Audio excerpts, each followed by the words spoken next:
Commissioner May, Commissioners, good afternoon. Commissioner May, it's now 5:45. All right, thank you, Director Wong. Welcome, everyone. We'll go ahead and start with our pre-commission agenda. Are there any general housekeeping items or issues that any of the commissioners would like to bring up? Okay, any discussion or comments on this evening's agenda? Madam, Hearing none. Madam President, I do have one I'd like to make, since I will not be making any comments during, of course, your session. But I do want to make a disclosure for item number 1. As many of you know, this is the BSU vacation. And again, as many of you know, Janice and I are members of the BSU President's Club. We are members of the Bronco Athletic Association. And recently, Janice and I did set up a full scholarship for the music department in memory of my daughter. I wanted to put that on the record right now. None of those have impacted any of the staff's workings on this issue and such. And like I said, I'll be very quiet during the session. Whoa. I heard that.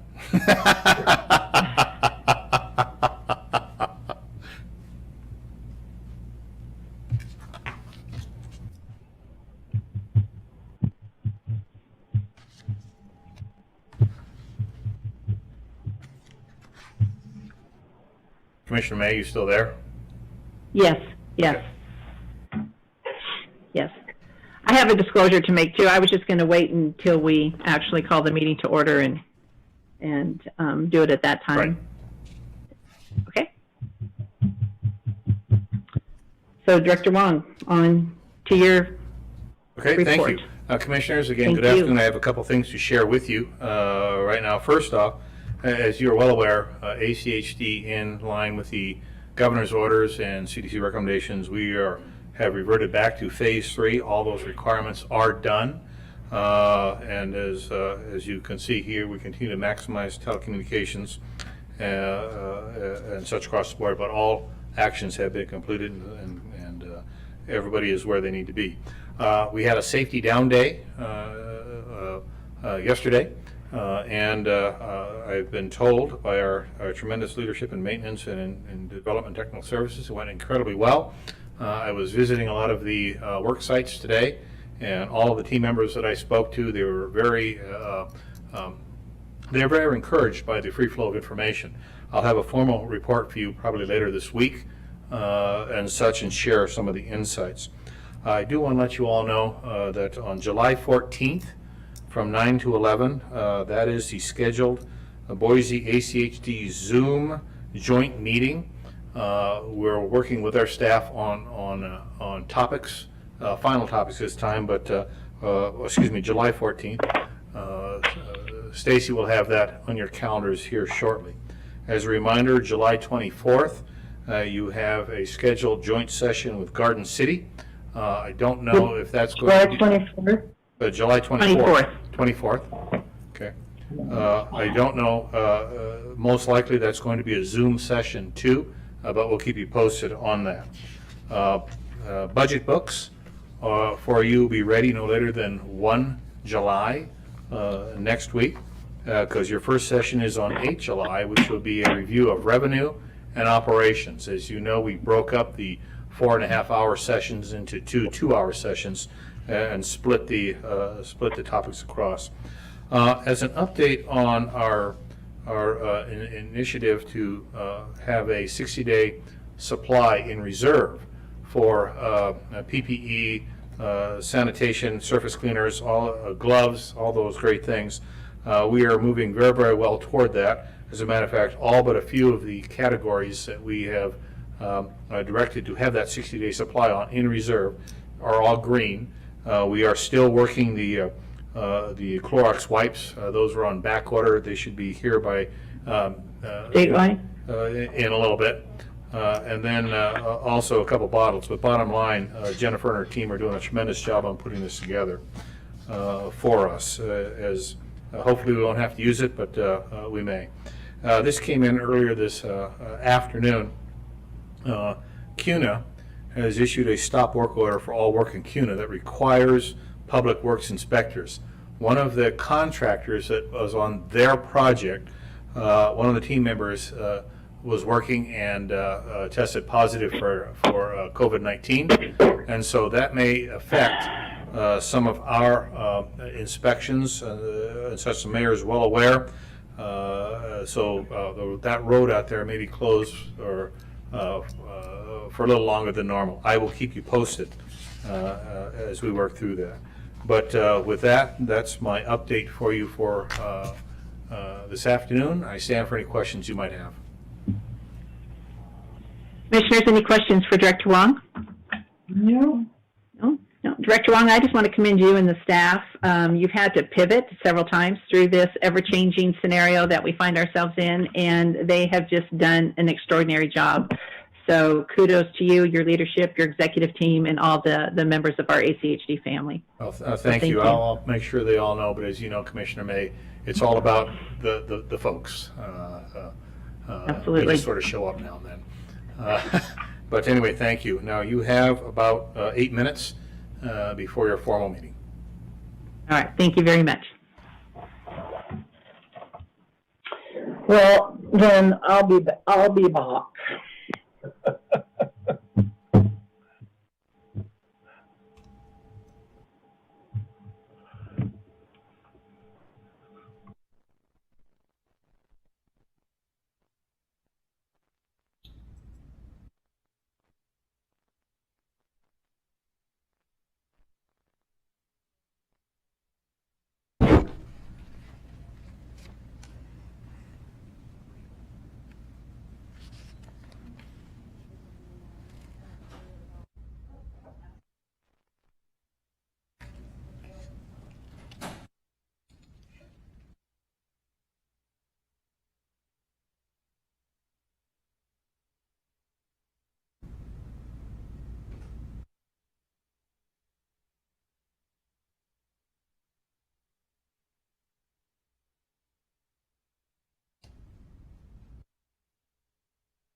Let's get this sorted for you.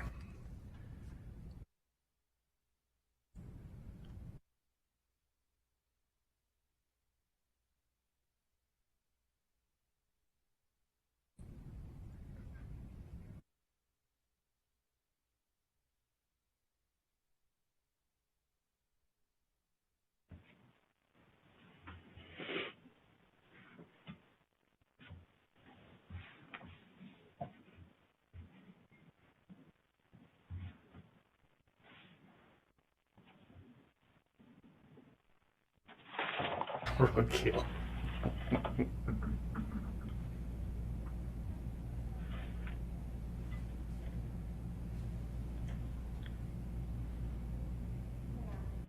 Unmute on, unmute. 20. Okay?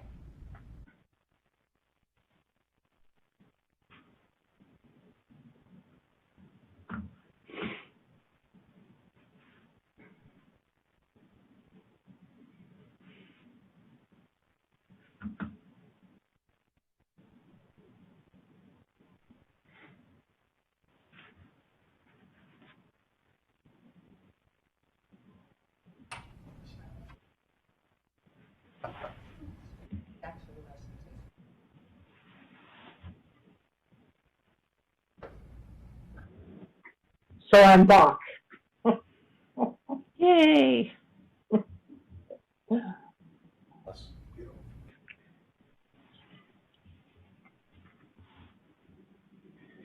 Is he looking?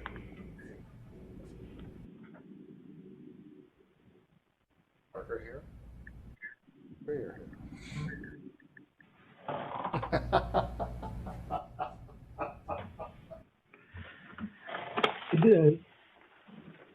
Director, the video is pretty fuzzy. Yes, it is.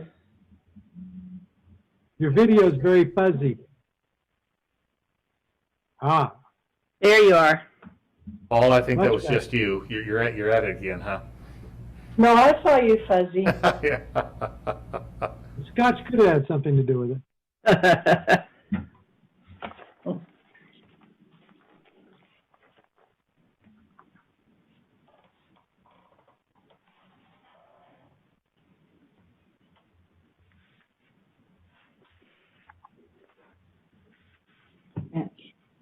Okie dokie.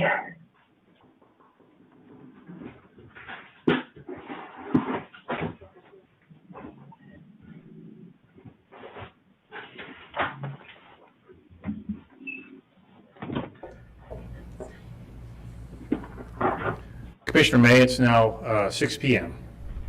All right, thank you very much, Director Wong. Welcome, everyone. I would like to call our June 24th Commission meeting to order. And Director Wong, if you would please lead everyone in the Pledge of Allegiance. Thank you. If you all stand and follow me, please. I pledge allegiance to the flag of the United States of America and to the republic for which it stands, one nation, under God, indivisible, with liberty and justice for all. Thank you very much. This evening, I would like to recognize our HR intern, Sophia Gallardo, and I certainly hope I got the pronunciation on that correct. Sophia graduated in the spring from BSU and was honored with an Outstanding Graduate Award from the College of Business and Economics for her academic achievements and outstanding leadership. We're so happy that she chose to intern with us here at ACHD, where she has already established a tremendous record of excellence as a valued member of our team. Congratulations, Sophia.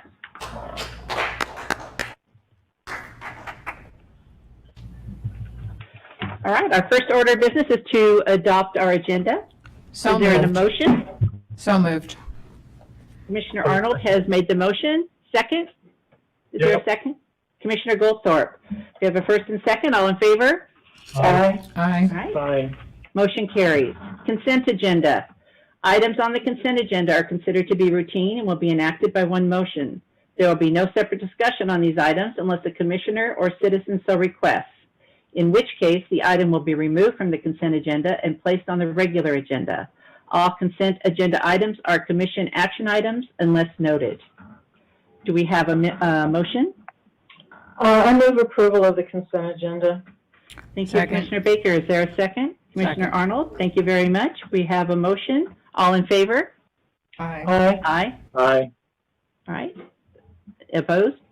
Can hear it? Okay, motion carries. Thank you very much. All right, our first item on our regular agenda this evening is resolution number 2306, vacation of public right-of-way for a portion of West Belmont Street, South Vermont Avenue, South Manitou Avenue, South Grant Avenue, and the alley right-of-way located in blocks 13, 19, and 22 of South Boise First Subdivision, Boise State University, Idaho State Board of Education. Before I open the public hearing, I do want to state for the record, both of my children have graduated from Boise State, and my son is currently employed by Boise State as a senior research associate, none of which will have any bearing on my decision this evening, but I did want to place that in the record. So that being said, it is a public... Madam President, Oh, I'm sorry, Commissioner Hanson. just want to disclose that a few days ago I had a conversation with Drew Alexander, who works for Boise State. He may be testifying today, I don't know. And this topic came up, and I shared my views. So I just wanted to disclose that for the record, and it will have no impact on my decision. Thank you. Thank you. Thank you, Commissioner Hanson. Anyone else? All right, hearing... Commissioner May. Oh, Commissioner Baker. Commissioner Baker. Sorry. Thank you. Yeah, I've had an email conversation with one of the residents in the neighborhood, but that's not going to affect my decision. All right, thank you very much. Commissioner Arnold. Thank you, Commissioner May. I guess I should disclose that my son graduated from Boise State University, and I took classes there quite a few years ago, just a couple of classes, but that has no impact on my decision. All right, thank you very much. All right, anyone else? All right, hearing none, I will go ahead and I will open our public hearing, and we will start by hearing from staff. So, Christy Little. Good evening, Madam President, Commissioners. So my voice doesn't sound well, but I can tell you I am well. And if Nice to see you, if we're Christy. going to disclose things for the record, it's been 10 years since we entered into the first agreement with Boise State, the global agreement, and I was a part of that, and boy, that 10 years has flown by. So Thank you. this is the public hearing and decision briefing for the vacation of right-of-way requested by Boise State along with the Idaho State Board of Education. The proposed vacation area is approximately 5 acres and consists of a portion of Belmont Street, Vermont Avenue, Manitou Avenue, Grant Avenue, and the alley right-of-way located in blocks 13, 19, and 22 of South Boise First Subdivision. Vacating the proposed roadways and alleys will allow for the build-out of BSU's campus master plan that was approved by the City of Boise in 2015.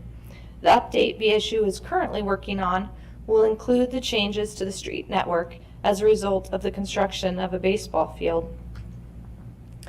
Boise State did submit an application in 2019 to the City of Boise to update their master plan that is still under review by the city. And the city and BSU have been working towards an MOU to alleviate some of the city's concerns.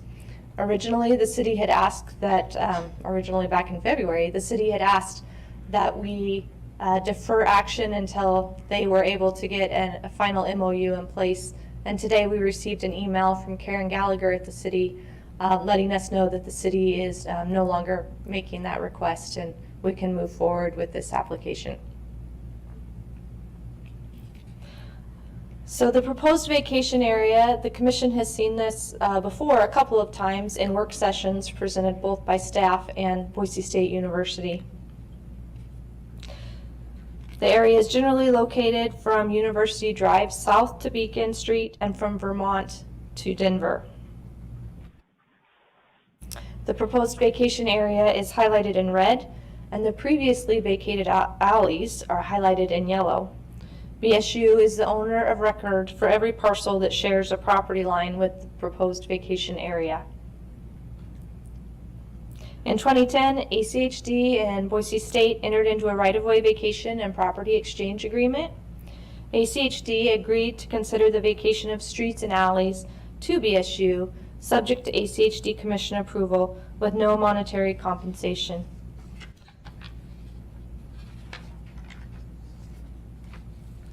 The agreement, in 2019, ACHD executed a first addendum to the agreement relative to right-of-way and improvements. And as part of those terms, BSU is required to construct improvements on Beacon Street as the frontage is developed by them, or by a date certain, whichever comes first.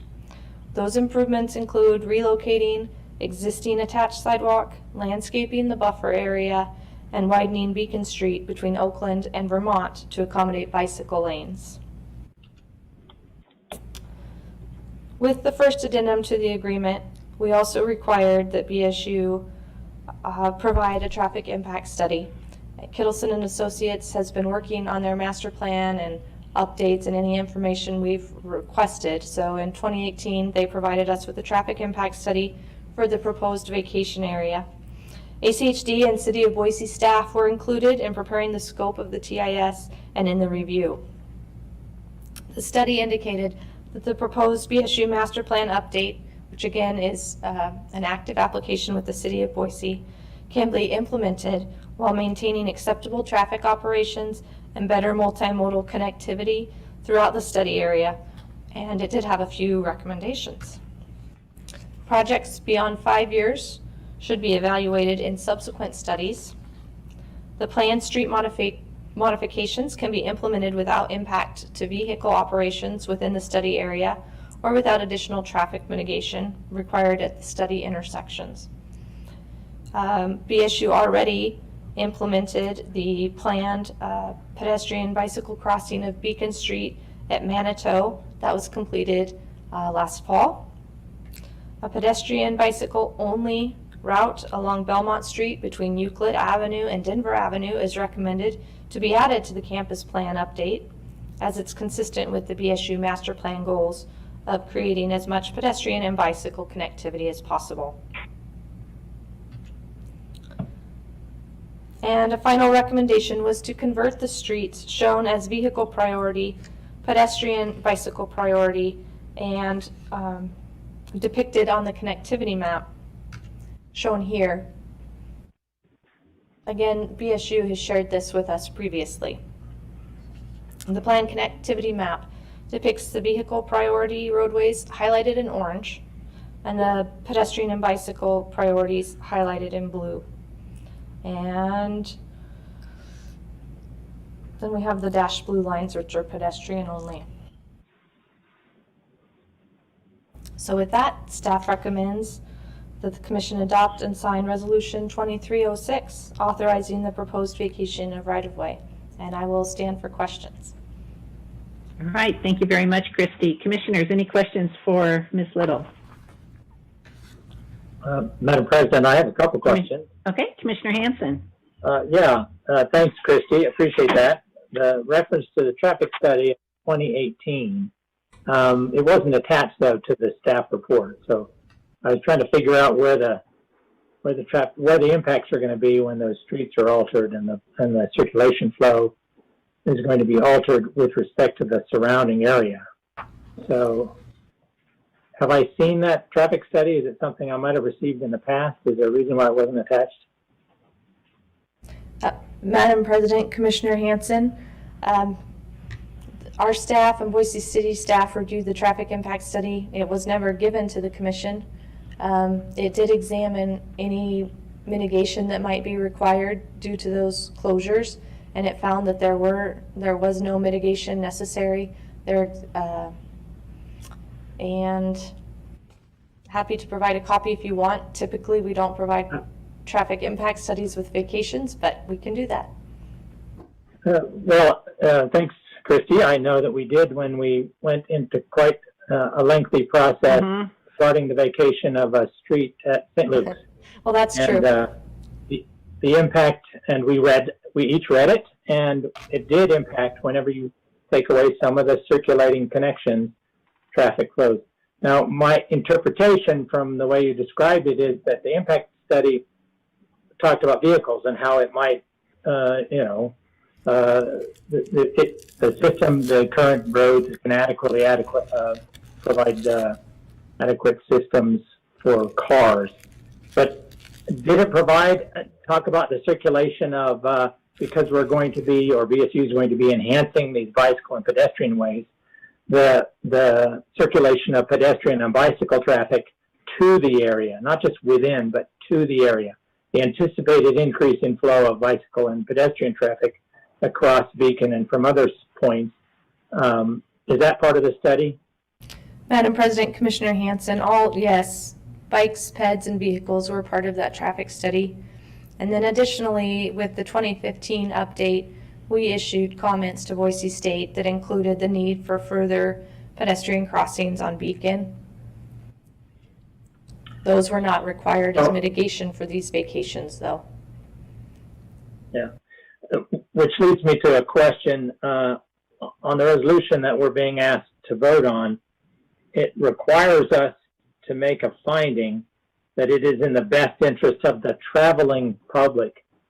Typically in documents, when we refer to travel lanes or traveling, we're only referring to cars.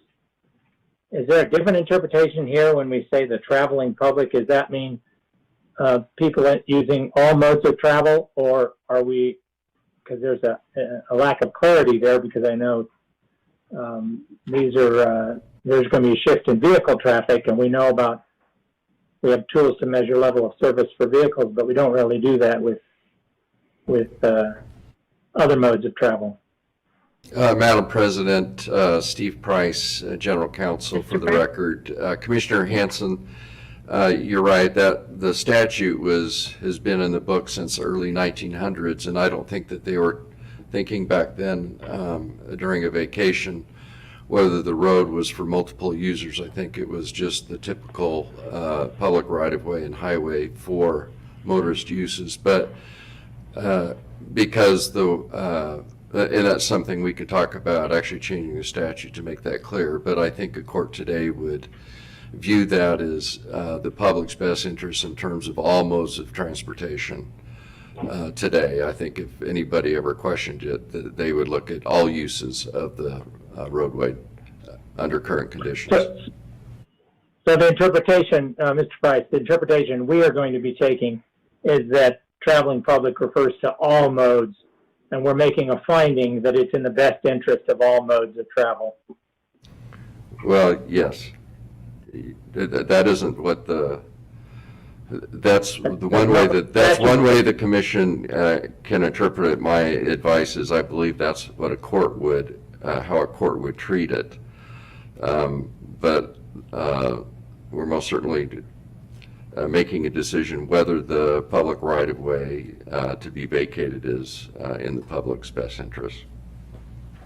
One last question, and I know you answered this with respect to our findings on previous vacations, but the standard of review on our part as the commission in making these findings is that we have to have evidence, a preponderance of the evidence, or clear and convincing evidence. What's the level of?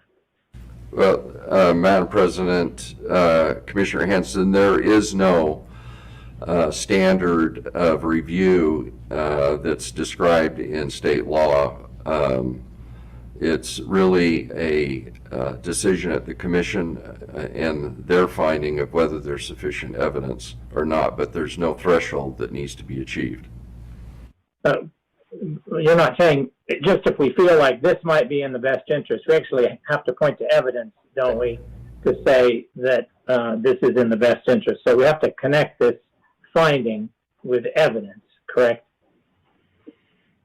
Well, yes, we have to enter findings of fact and conclusions of law. Right. And most certainly in doing that, we generate that document and we make those findings. And typically we don't have it's not very difficult when the commission does it. You know, the commission is an elected body and they represent their constituents, and there's a lot of leeway for elected officials in exercising and making findings about what they believe as representatives of their community, what's in the public's best interest. And we're sitting as a quasi-judicial body, not as a policy body in this instance, right? Correct, it's quasi-judicial proceeding. Thank you. Madam President? Okay, thank you, Mr. Price. Commissioner Baker. Yeah, I have a question for Christy. Christy, could you put the slide up that indicated, that this needs to be reviewed in 5 years? Oh, yeah. There you go. Yeah, projects beyond 5 years be evaluated in subsequent studies. Exactly what does that mean? Part of our, Madam President, Commissioner Baker, part of our prior requirements in 2010 and then 2015 required updates to the traffic impact study if there are changes made to the master plan. So anything identified, and the traffic study wasn't only for the vacation, it was also for the master plan update, and we haven't issued comments for that yet. So there may be projects within that master plan that go out, they're projected to be 10 years from now. But those will have to be reevaluated as far as warrants and when those are going to be constructed with a future traffic impact study. But this traffic impact study was done in 2018? Madam President, Commissioner Baker, it was done right before they submitted their master plan application to the city. Okay, so would that be 5 years from 2018? Would it be 5 years from this vacation action? I mean, what is the time frame for 5 years? Madam President, Commissioner Baker, it would be once the master plan is approved by the city and actually implemented. If they were to not move forward with any new pieces of their master plan, there wouldn't be any further requirements. So it really kind of depends on how they phase and if they move projects and scheduling around on the campus. Okay, well, because if there's a project that, like, say, for example, the baseball stadium, right now the vacation seems to be primarily because of the baseball stadium. Mm-hmm. If they choose not to go ahead with the baseball stadium, we've still vacated the streets. So I guess I'm just trying to figure out in my own mind where the connection of all of this is, and what should go before what, I guess.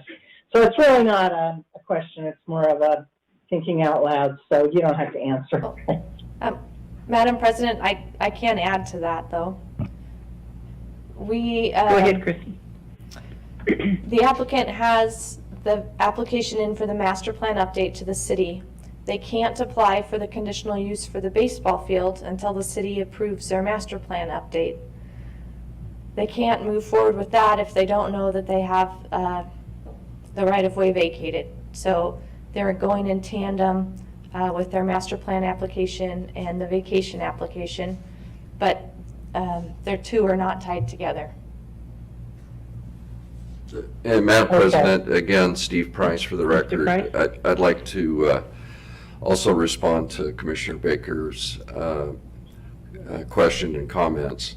If you recall, we had entered into an agreement with Boise State setting out a procedure for the vacation of really a whole section of the area to the south of BSU, and that by expanding their campus, they would have additional area for the growth, and whether it's a baseball stadium or additional buildings, the idea is that this whole quadrant would be designated as area for campus expansion.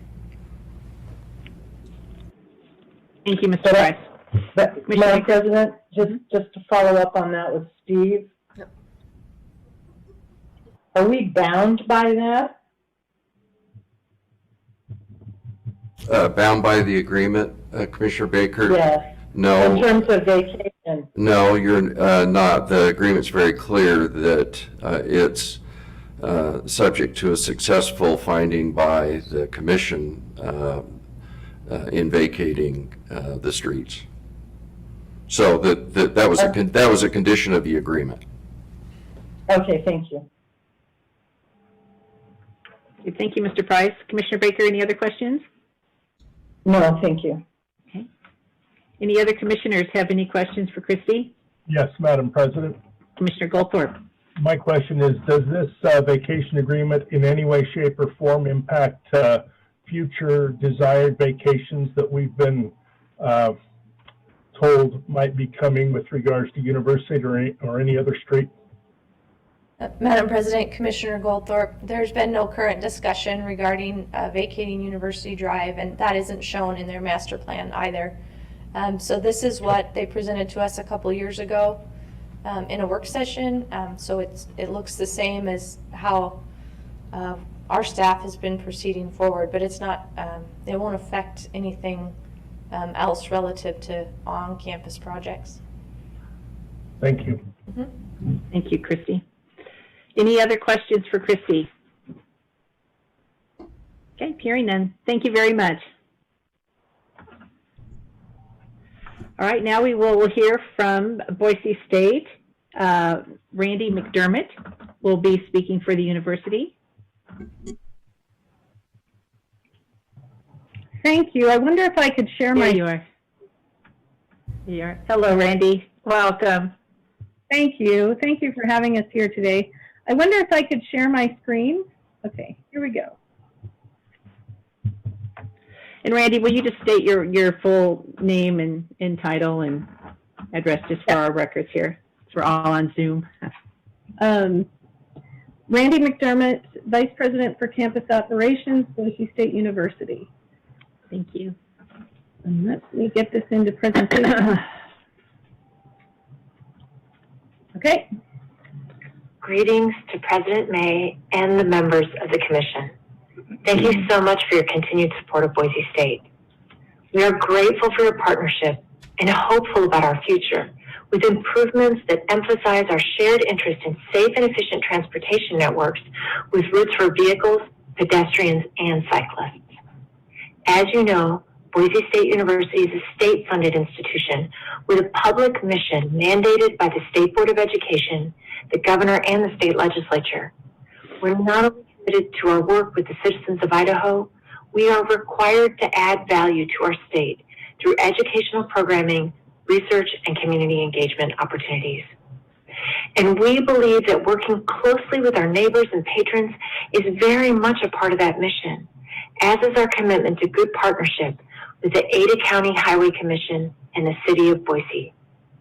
Boise State is eager to complete the final steps of the right-of-way and property exchange agreement, which began with the Highway District nearly 10 years ago.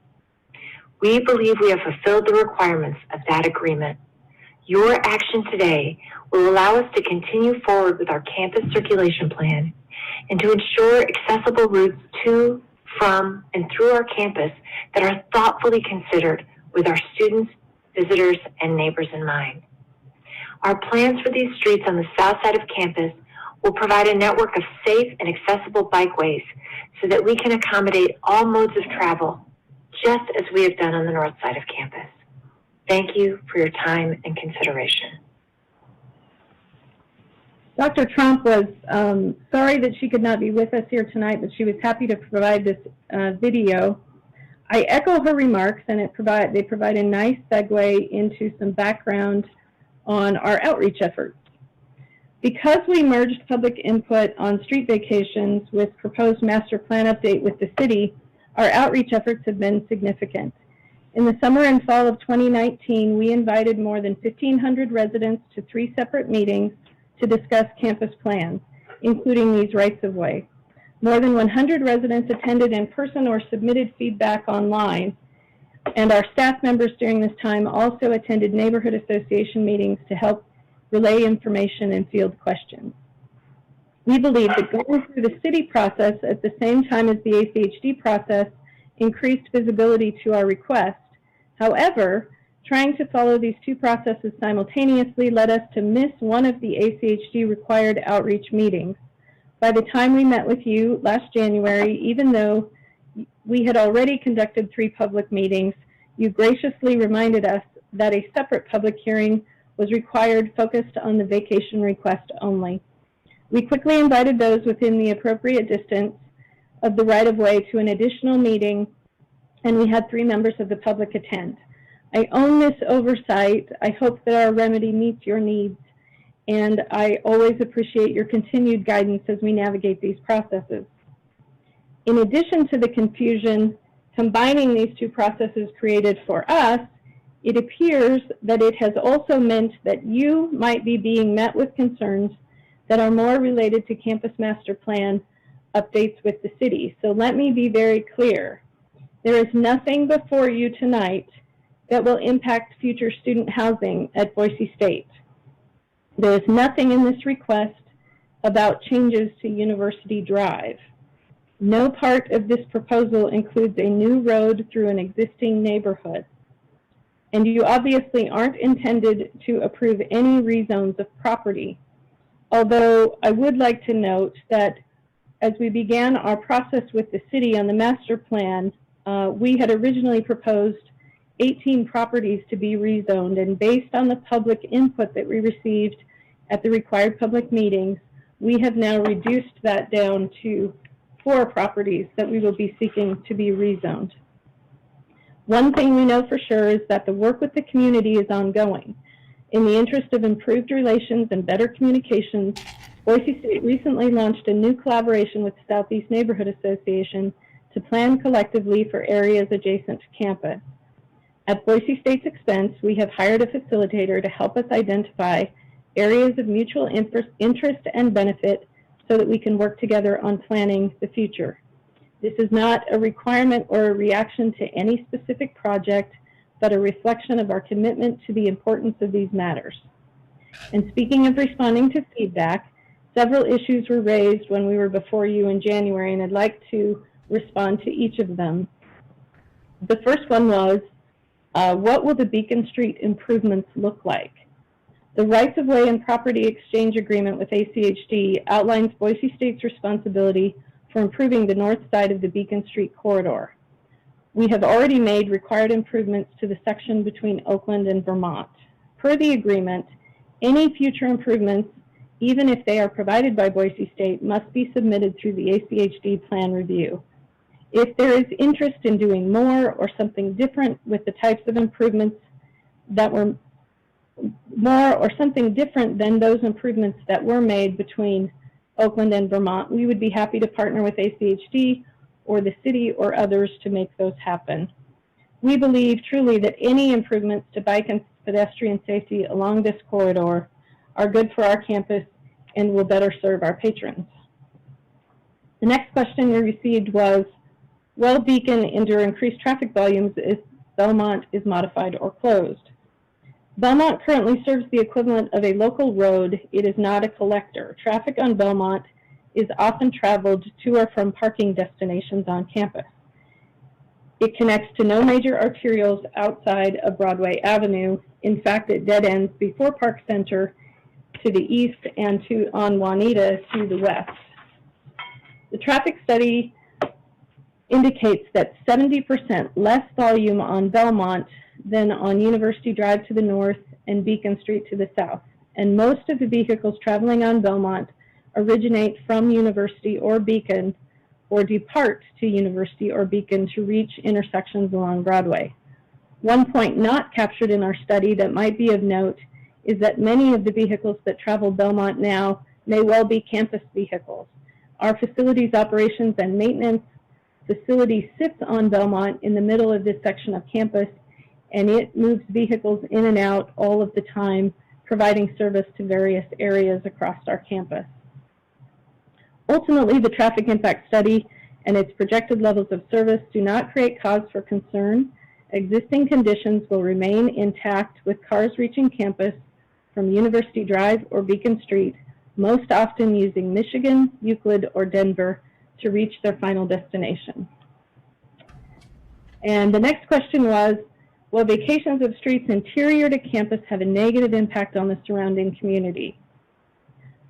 Boise State is a public institution, and in order to fulfill our public mission, we must maintain safe and reliable access to and across our campus.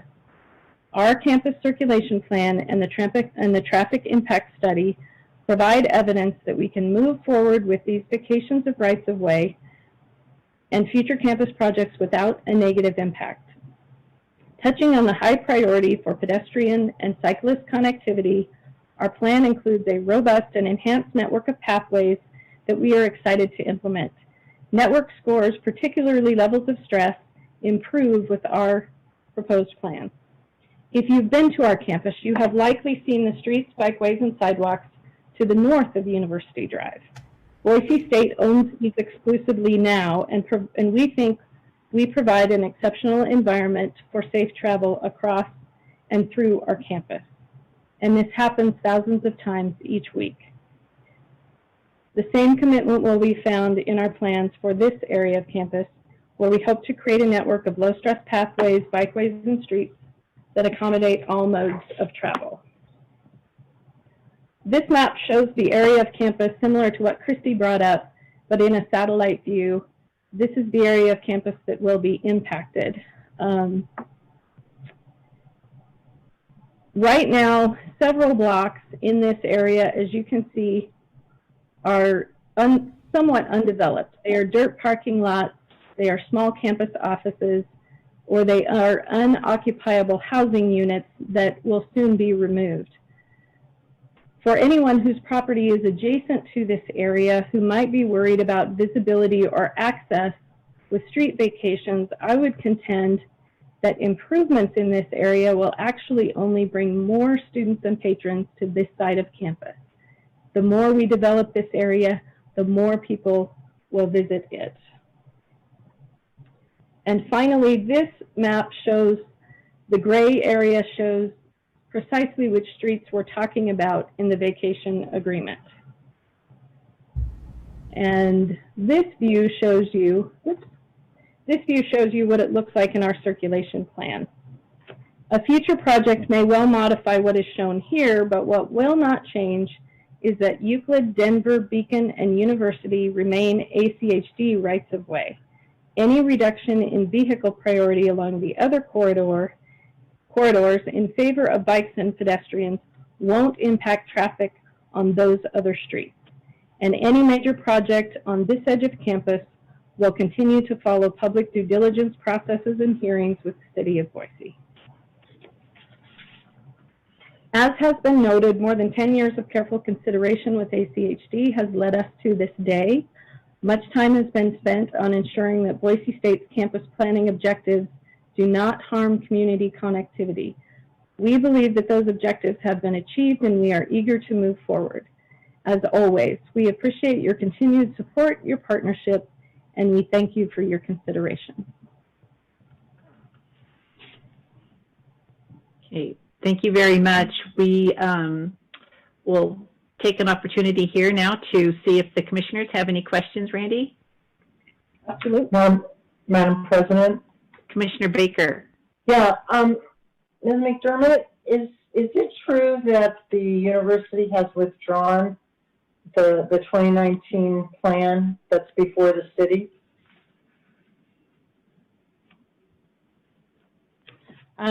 President May, members of the commission, earlier this month, we withdrew our plan to move forward with the city at this time because we have put construction projects on hold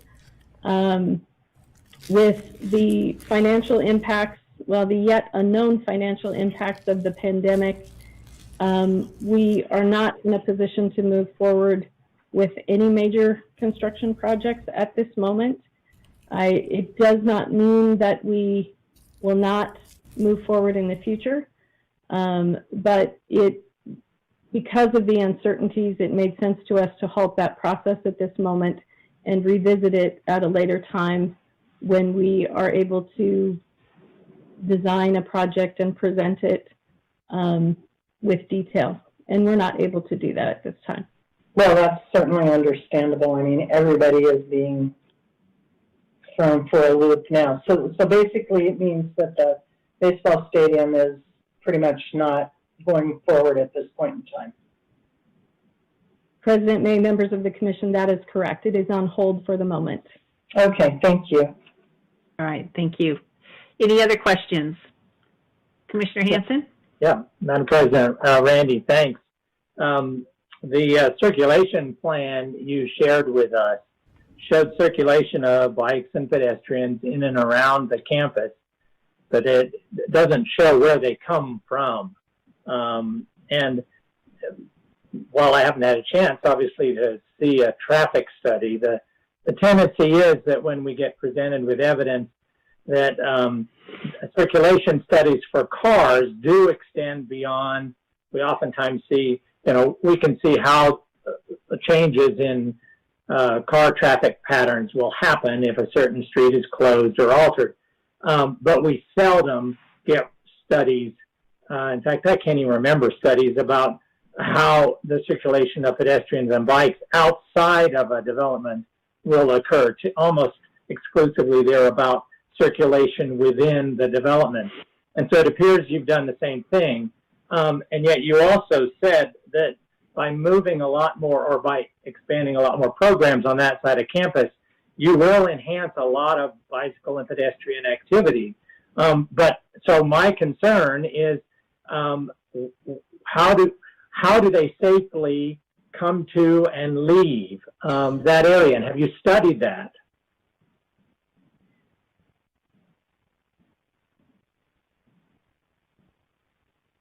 President May, members of the commission, is the question, have we studied how bikes and pedestrians come to that area, or vehicles?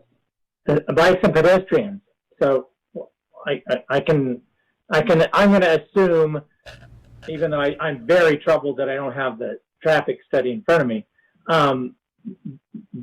what our staff has said about vehicles and the impact of the shift of Belmont. But for the sake of that, I'll just assume that. My concern is that you're going to increase the amount, you actually are pleased to increase the level of pedestrian bicycle traffic coming to that side of campus. They're going to be crossing Beacon. They're going to be going through those neighborhoods. They're going to be crossing Broadway. They're going to be coming from other parts off campus to there. And yet, from what I can see, there's no change in the safety of those roads surrounding it. So what is the impact? I mean, what is the impact of that shift in circulation of bicycle and pedestrian traffic? President May, members of the commission, I do believe that the study that we did was focused on vehicle traffic getting to campus. Right. However, we do know that on the north side of University and throughout the rest of our campus, we have set aside bikeways and pedestrian pathways, and we believe many people will be moving from those areas of campus to these areas of campus, not just arriving from off campus. They will be doing both, but so we would like to create some opportunities for natural connectivity to the paths that are already in place on the north side of campus.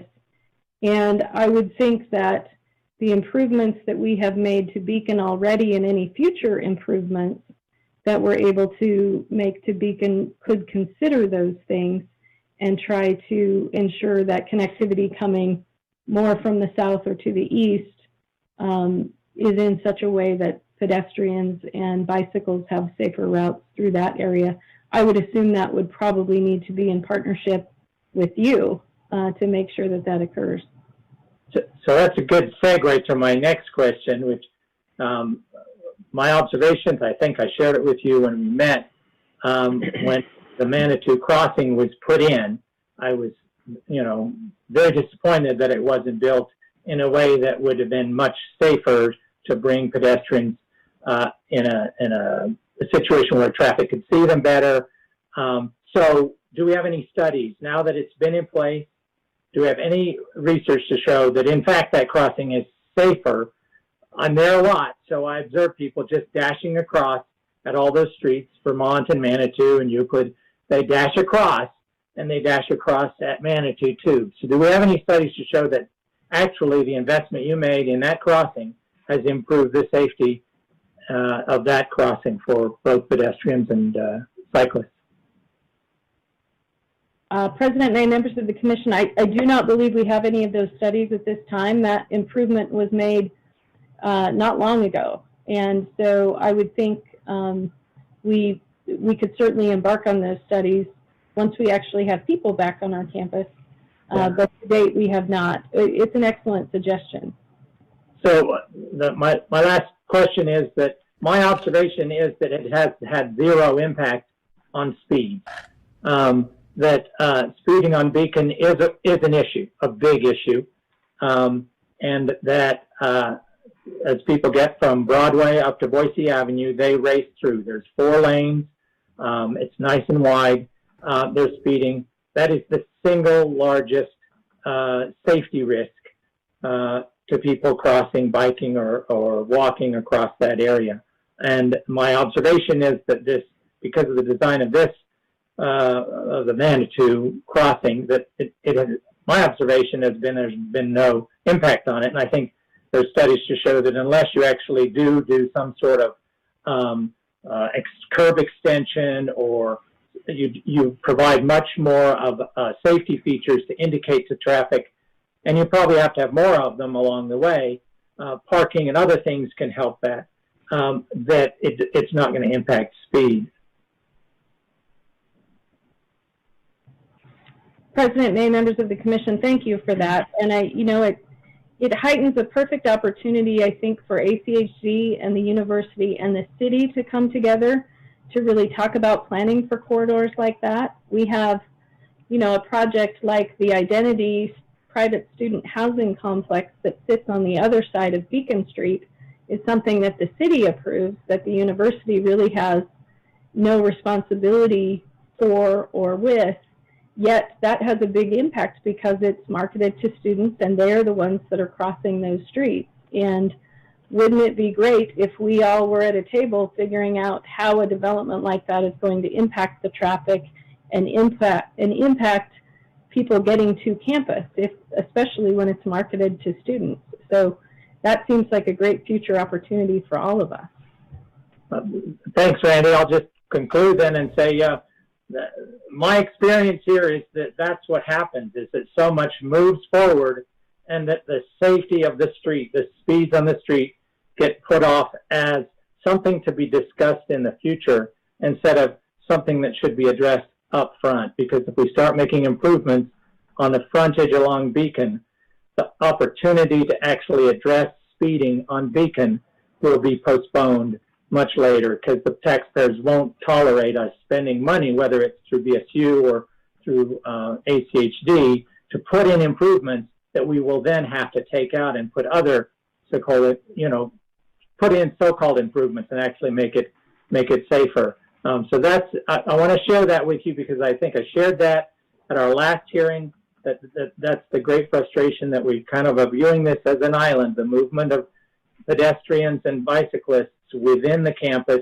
and not really seeing how it impacts. The other is that I'd make one correction, and that is, in order to come up with really good, safe designs for these streets, there's the principal partner is the neighborhood, because they live with it every single day. The neighborhood's the one up front. The city, ACHD, represents those neighborhoods and needs to work with those neighborhoods, and then works with other landowners, which would be Boise State and the businesses. So I just want to make that correction, because they live with that road every single day, and they live with the speeding traffic on Beacon every single day. Thank you. Thank you, Commissioner Hanson. Any other questions for Ms. McDermott from the commissioners? All right. Hearing none, thank you very much, Randy. We will go ahead and move forward with anyone that has signed up to address this project. Ms. Spencer? We have Ariel McCluskey. All right. Hi. Ariel, are you there? Here. Okay. Welcome. Thank you very much for being here tonight. My name is Ariel McCluskey, and I live at 1919 Verna Lane. And BSU's planning continues to outmaneuver the public regarding University Drive as recorded in ACHD's meeting July of 2019 and a drafted MOU with the City of Boise. And I received an email today from the city of Boise calling out this MOU that is in a drafted form. Currently, BSU's webpage advertises their 2015 master plan, which features buildings that have not been approved by the city of Boise.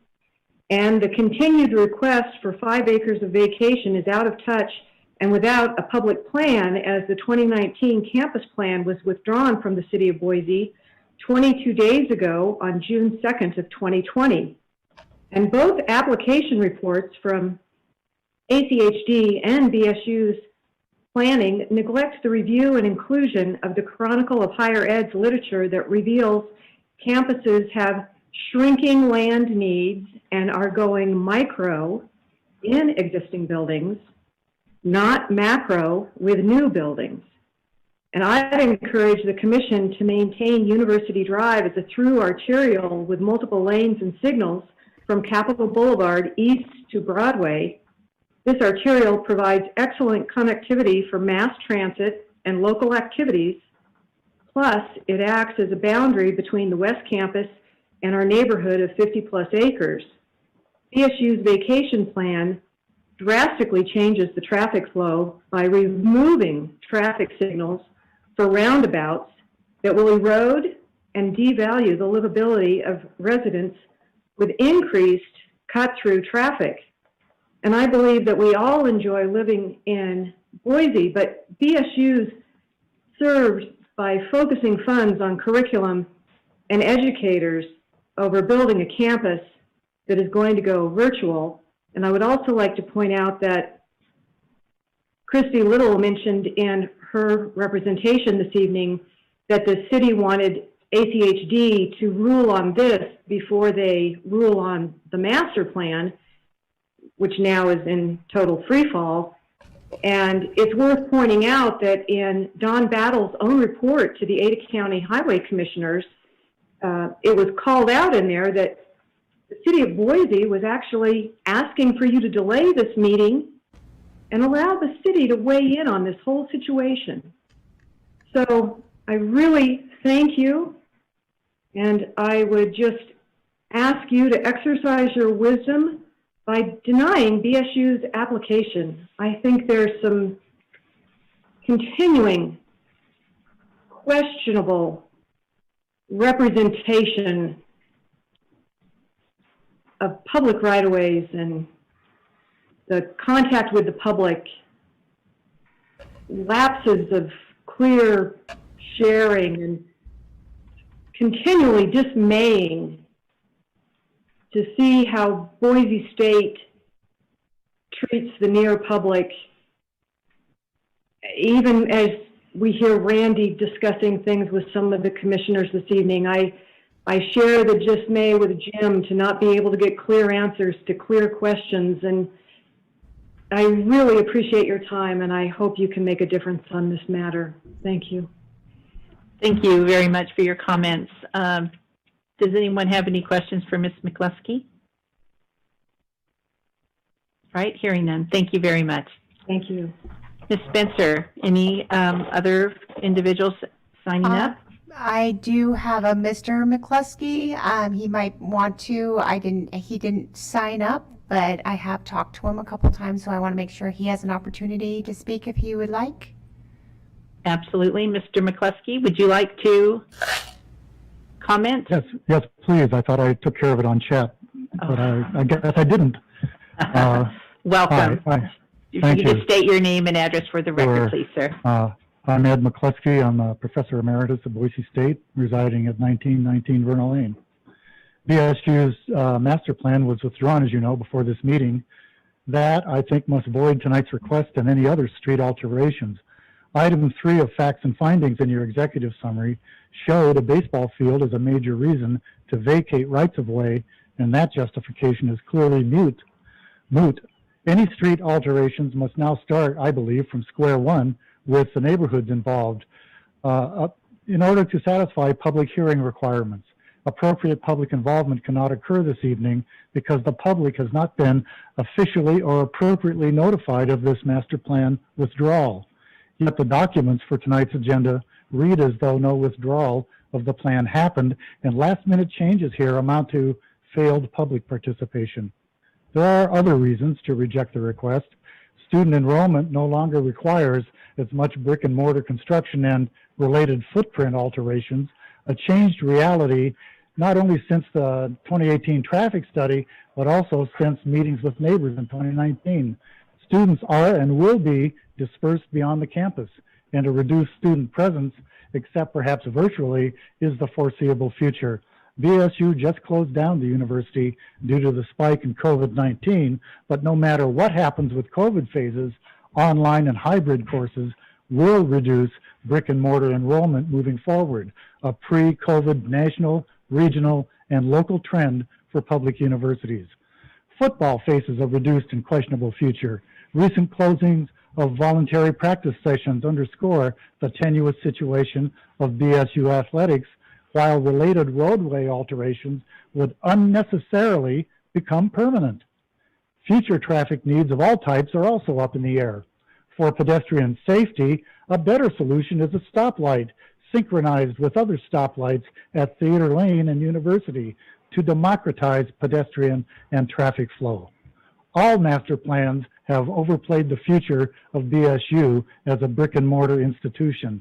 No longer, if it ever was, an inevitable growth future, BSU, ACHD, and the city and neighborhoods need to reset for a much more modest footprint southeast of Boise's landscape. Meanwhile, public hearings at the city are affected, referenced already in your documents when the city asked ACHD to wait until it could address the now abandoned master plan. What's left for the city's July evaluation is a rezone of 4 interior parcels without a ball field. So tonight's proposal must be treated as a moot request, but there is a future already underway, a city work group for neighborhoods south of BSU with 2 city council members at the helm to create an overlay district that will define corridors and preserve neighborhoods. That effort is in process and should proceed without being overwritten by approving tonight's request. BSU's requested control of public streets must be denied, in my view. Thanks for listening. Thank you very much. Does anyone have any questions for Mr. McCluskey? All right, hearing none, thank you, sir, for your comments. We appreciate it. All right, Ms. Spencer, no one else has signed up to address this issue? That is correct. All right.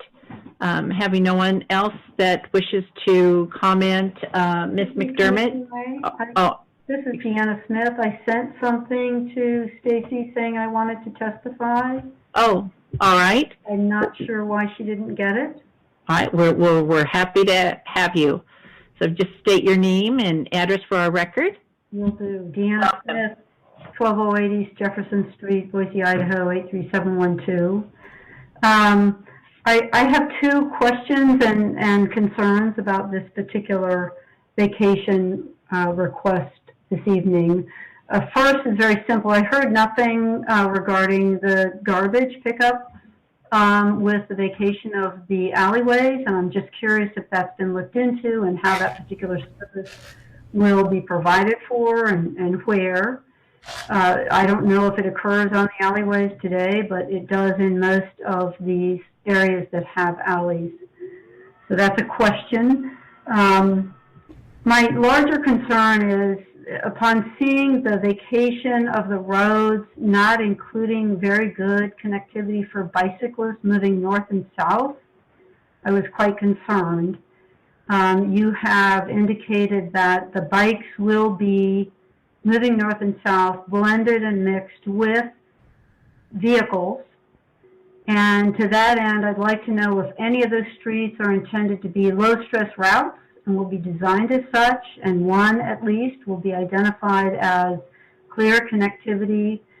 I understand the desire to connect internally, and I know BSU has done a very good job of that, but there are many residents who live south of Beacon, as well as many students who live south of Beacon, and will need to move north across Beacon into, right now you're putting them on streets with cars, You've provided nicely for pedestrians, it would appear, at least once they cross Beacon.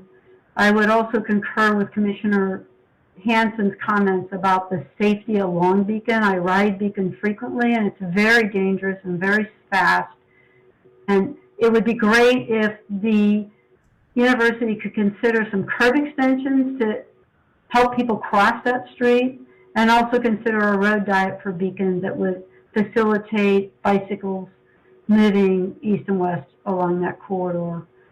I do think, based on all the uncertainty, I would urge the commission to think carefully about approving vacation tonight based on very little information, and suggest that if you do go forward, you very clearly attach it to very specific outcomes, that if they don't happen, the vacation does also not happen. Thank you. Thank you. Any questions from the commissioners for Deanna? Commissioner Hansen, did you have a question? Well, I just would love to hear the answer to her question regarding Yeah, we'll get that from Ms. McDermott. crash vehicles through the. Absolutely. All right, Ms. Spencer, anyone else? No. Okay, thank you very much. Ms. McDermott, I'd like to give you an opportunity to address some of the concerns that have been brought up, and if you could please speak to the questions about the garbage pickup and the low-stress routes, if you could. Thank you, President May and members of the commission. All of the properties along those alleyways are owned by the university, and we contract our own garbage, so I don't see that changing. And all of the properties belong to the university, so we'll manage the garbage in that area. In terms of the concerns about the master plan, I contend that all this action does is allow us to move forward with our circulation plan as presented in your agenda. Any other big projects or major projects in this area would need to go through other public diligence processes, and there would be opportunities for public input in those processes. I would remind everyone that Boise State is a public state entity again, so just like the city, just like the Ada County Highway District, we are accountable to other public officials, and so we recognize the importance of working with the public, and we have, again, embarked on a new process with the Southeast Neighborhood Association with the intent of improving relationships there and identifying ways that we can work together for the benefit of all of us in this area of the city. And in terms of Beacon Street improvements, I greatly appreciate the comments by Commissioner Hansen as well as Ms. Smith. I agree that we need to think through how we get people to campus as well as getting them through campus. And we would welcome the opportunity to partner with BCHD and the city to make sure that those plans are creating the most safe routes for pedestrians and bikes to our campus. With that, again, we thank you for your consideration, and we appreciate the ability to present to you this evening. Thank you. Does anyone have, any other commissioners have any questions for Ms. McDermott, or you need any clarification? Okay, hearing none. Ms. Little, do you have any additional comment you would like to make to address anything that was brought up? Madam President, I'm not Mr. Christy Price? Little, but Christy doesn't have any additional comments. I would just like to provide a couple of comments to kind of, there's been a lot of dialogue kind of going in different directions. Again, this is a vacation application, and the commission has to make a determination as to whether the streets that are being requested to vacate, whether it's in the public's best interest to vacate them or no longer have them within the highway system. Issues about the safety of Beacon really don't have any bearing on that particular issue. The vacation doesn't relate to the master plan. 10 years ago when we entered into the agreement, it was simply about, the issue is about campus expansion and how they expand. They're going to have to go through the legal process with the City of Boise and ACHD, and they'll have to develop that in accordance with the Local Land Use Planning Act, and the Commission will most certainly have an opportunity at that time to evaluate whether it's a baseball stadium or an annex building or whatever it is. They will be able to require improvements and additional mitigation at that time. I believe, though, that in the dealings with Boise State throughout this time, they have most certainly been engaging and wanting to work with us, and most certainly take consideration of our concerns regarding motorists as well as bicycles and pedestrians. Really, the issue tonight is that whether the roads, and by the way, Boise State owns all of the adjacent properties to the roads that are being requested to vacate. So the public travel to any of those properties is not necessary. It isn't like there are other homes or, and even for the garbage service, the utilities and the like, really when you own the property, then the need for the use of those roads diminishes significantly. And so the question before the Commission is solely, is it in the public's best interest as to whether these roads should contain within the ACHD road system, and whether that should continue or whether they should be vacated. And so Boise State would then own the property and would have to, if in future development, then the Commission would most certainly be involved in that process. Thank you. Thank you, Mr. Price. Appreciate the clarification, and I think Ms. McDermott did address those issues as well, and provided some additional clarification and answers to some of the concerns that we've heard here tonight. So with Madam President, I have a question of Ms. Little. I have a procedural question, if I may ask. Sure. Okay. Commissioner Hanson? Yeah, so this came as a surprise to me. So somebody, what was her name, Mrs. McCluskey, said that BSU withdrew their plan 22 days ago. The staff report's dated June 15th, so it's like 2 weeks. And the city only just now sent today. I thought it was some action that was taken just in the last day or two. Karen Gallagher notified us. Where's the communication breakdown? This is frustrating when the staff report doesn't reflect some action that Boise City has taken, and Boise City hasn't communicated with ACHD or vice versa. You know what? It's really frustrating to see that things have happened that aren't reflected in the reports that are given to us. So, do you know what happened? Madam President, Commissioner Hanson, we were not aware that they withdrew their application, so our report was based on the information that we had available. So there hadn't been any communication back and forth on this issue for weeks, months? Commissioner Hanson, years? I asked the city to provide us comment by June 10th, and they didn't, in writing, and they did not do that. And so the email from Karen Gallagher today was the first correspondence our staff had received, and I was also not alerted by Boise State that they had withdrawn their application. Thank you. You're Thank welcome. you. All right, thank you. Thank you, Ms. Little. All right, we will, with that, I will go ahead and close the public hearing. Thank you, everyone, for their comments. Commissioners, you now have the item before you.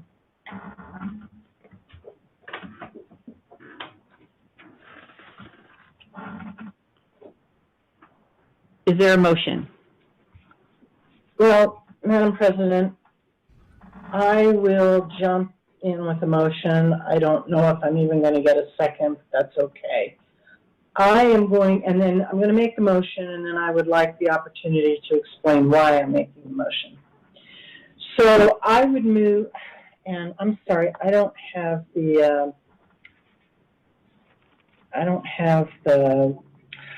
resolution number up. 2306. 2306. Okay.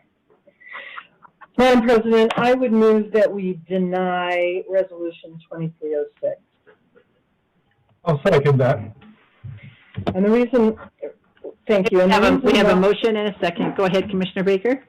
Yeah, I've said this before. VSU is an urban university, and it really came out that they seem to be wanting to be a greenfield university when they went through the position that they would redesign or relocate University Boulevard. And to me, that just shows that they're not thinking as an urban university. And I'm not going to, to say whether they should have, all of these facilities or not. That's their master plan. But I do think that before we go ahead and vote to do any kinds of vacation, we do need to have a plan in front of us that shows what's going to be there for the future. We found out that the 2019 plan, which includes the baseball stadium, has been withdrawn, which to me indicates that there isn't really any kind of need to go ahead with this vacation at this point in time. Part of a grid system, and this is the transportation part of it, obviously we can't get into the land use, but part of a transportation plan is a grid system. And we know that a grid system diffuses traffic throughout neighborhoods. VSU is still a neighborhood. I don't care if they own all the property along these roads, they are still part of a neighborhood. And when you close some of those streets off, you're not diffusing the traffic anymore. You're basically having it shuttle down one street, which I think does present some issues for the rest of the neighborhood. And I think that at this point in time, vacating the streets is going to put an undue burden on the grid system. Now, without the baseball stadium going forward, it does seem to me that this whole thing is premature. When we get to the point, or when BSU gets to the point when their plans are moving forward, I think the vacation application could be forwarded again to us. It could either move concurrently with the master plan that they will be putting in front of the city of Boise, or it could even come a little bit beforehand once they know exactly what they plan on doing. But as was pointed out before, this COVID-19, the coronavirus, has really upended plans throughout the world, not just here in Idaho. But again, at this point, I think it's premature, and I think that everybody kind of needs to get their act together before I would move on to approve any kinds of vacations at this point in time. So thank you. Okay, commissioners, do we have any further discussion on the motion before you? Madam President, Commissioner Hanson? I would echo Commissioner Baker's concerns. We're required to make a finding that this is in the best interest of the traveling public, which I'm told we're going to sort of loosely and broadly define as all modes of transportation, even though the very language in our statutes and on our resolution is there. And it's very clear to me that there just isn't the evidence for us to make that kind of finding. We do not have sufficient evidence in front of us. And even the traffic study that supposedly was done, well, I know was done in the past, it wasn't part of this record, and it needed to be. So for us to make these legal findings as a judicial body, I can't do it, and I have great concerns about for the same reason, that not just the circulation of cars, but the circulation of individuals traveling by bike and walking, not just within the area. The concern I have with all developments, we get these great plans of people walking and biking within the development. It's to those areas, and how are we going to address people safely going to and from, just like we do with cars, and the impacts that has. So I don't think it's in the best interest of the traveling public, and so I would support the motion. As Commissioner Baker stated, things are kind of in a flux right now through no fault of anybody. With the pandemic going on, construction has been halted in different areas. We did not have the information that the master plan had been pulled, and that's a breakdown between us and the city. As Ms. Little did state, we have requested from the city of Boise to give us some input on this, and we did not get any response from them until this afternoon when we got the email from Ms. Gallagher stating that they had no objection to this project. But it does seem like perhaps with everything that's going on, that maybe just a pause to revisit the master plan, if that indeed has been pulled, and the thoughts about the stadium. Although I don't want us to lose focus of what our charter was here this evening, was just concerning the vacation of the right-of-way. So those would be my comments. Commissioner Arnold, do you have anything to add?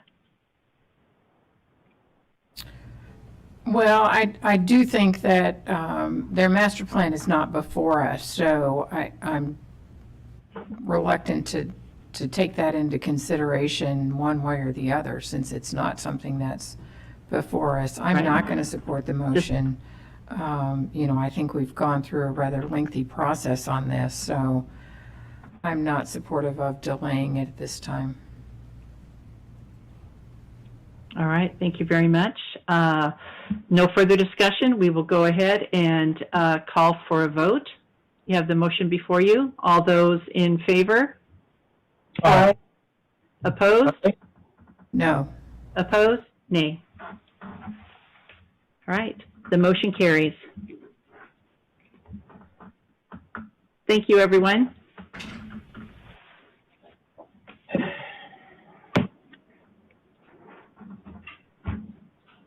Now, we will go on to our next item on our regular agenda, Resolution 2318, declaring surplus property Commuteride.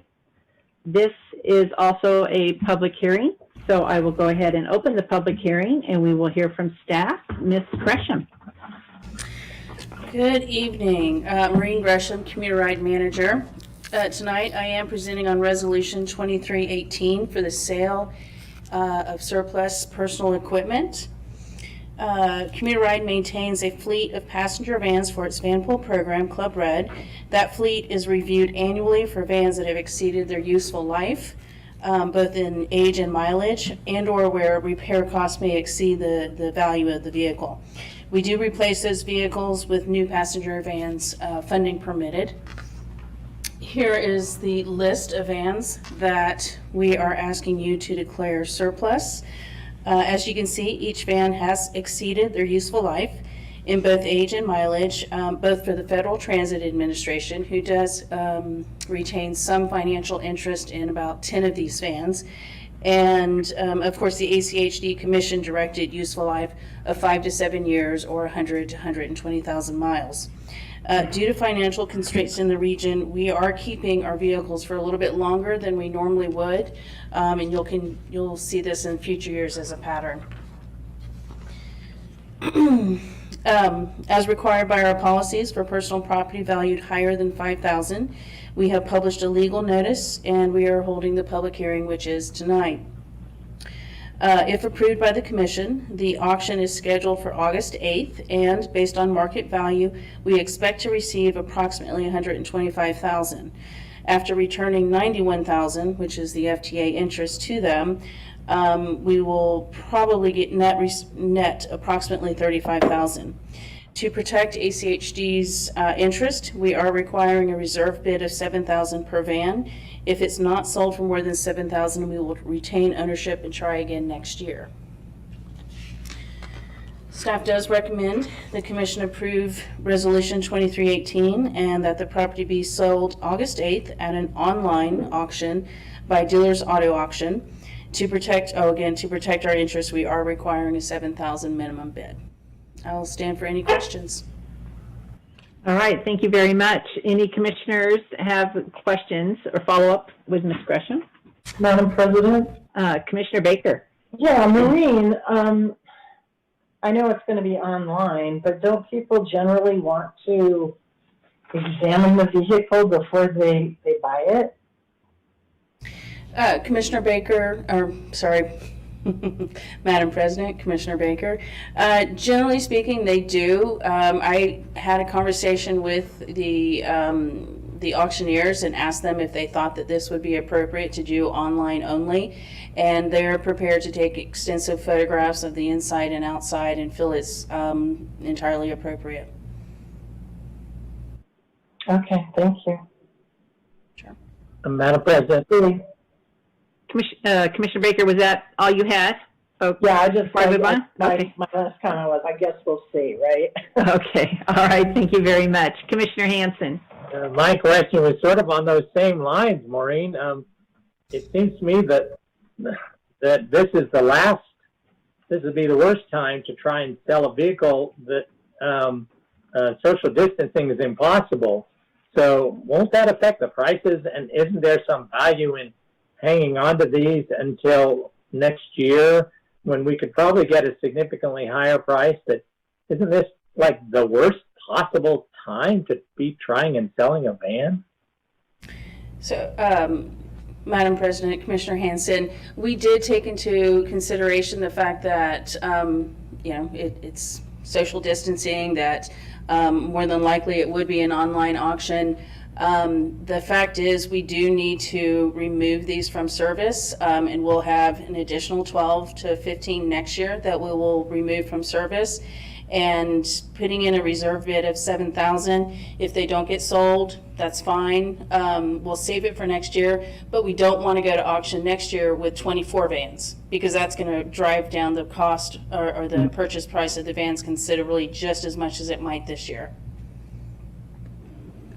Okay. Madam President? Commissioner Goldthorpe.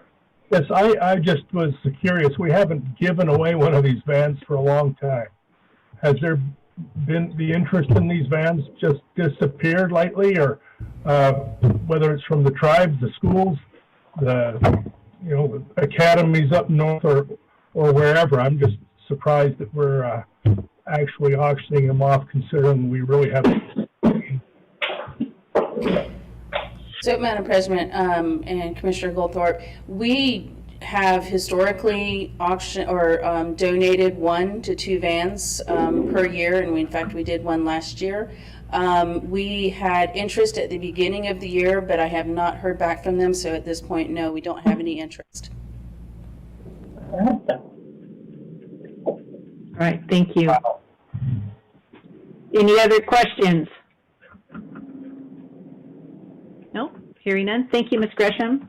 Ms. Spencer, do we have anyone that has signed up to address this issue? We do not. All right. No further questions, then we will go ahead and close the public hearing. Commissioners, you have this item before you. Is there a motion? Well, Madam President, I would move approval of Resolution 2318, declaring those vans surplus property. All right, a motion. second Do we have a that. second? All right, second I'll by second it. Commissioner Arnold. All right, thank you very much. Any further discussion? All right, hearing none. Oh, I'm sorry. Commissioner Goldthorpe? I'm kind of reluctant, but I'm going to be supporting the motion. I would. Again, I get a lot more enjoyment out of seeing these vehicles go to good use somewhere besides an auction. But if nobody's coming forward with any requests, and if we're not perhaps letting people know that that's a possibility, I'll vote in favor of the motion. All right, any other discussion? Hearing none. All in favor? Aye. Aye. Opposed? All right, hearing none. Motion carries. Thank you very much. All right, that was our last item on the regular agenda. That takes us to public communications. I do not have Spencer anyone signed up. Oh, you beat me to the punch. All right. Okay, I guess there's nobody coming on.